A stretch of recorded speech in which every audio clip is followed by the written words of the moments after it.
Heddiw, rydyn ni am edrych ar adio gan ddefnyddio dull gwahanol.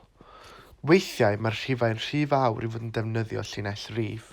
Er enghraifft, os ydyn ni'n adio rhif 2 digid at rhif arall sydd gyda 2 digid. Felly fan hyn, mae gen i 12 adio 23. Er mwyn adio'r rhifau yma, rydyn ni angen i gosod nhw o dan ei gilydd. Nawr, ni'n gwybod sut i rhoi rhifau a'i dosrannu nhw mewn i degau ac unedau. Felly, os wna i roed y rhif cyntaf, sef 12, mae'r 1 yn adlewyrchu y degau a'r 2 uned. Adio, ac yna dwi'n edrych ar yr ail rhif. Felly, yn fan hyn mae gen i 2 degau a 3 uned. Ac wnawn ni wneud yn gwneud. Nawr, beth sy'n holl bwysig fan hyn ydy bod ni wastad yn dechrau gyda'r unedau. Felly mae 2 adio 3 yn rhoi 5. Felly rhoi 2 yn y pen, cyfri ymlaen 3. Yna ni'n symud ymlaen i'r degau.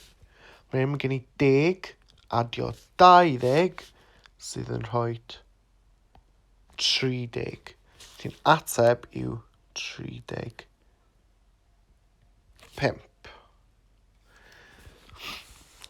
Nawr, gallwn ni herio'n hynna'n yn bellach os oes gyda ni rhif 3 digid adio rhif 2 digid. Felly, nawr, pan rydw i'n dosrannu, rydw i hefyd angen cynnwys y cannoedd, degau, unedau. Felly'r rhif cyntaf yw 124 adio 12. Felly, does gen i dim byd yn y cannoedd. Dwi'n gallu rhoi 0 fan yna. 12 a 2 yn gwneud. Nawr, rydw i wastad yn dechrau gyda'r unedau. Felly mae'r 4 adio 2 yn 6.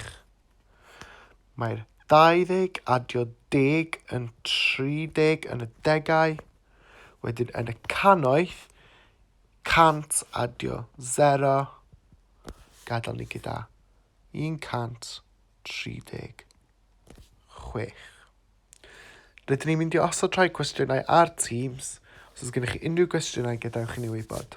Pob lwc.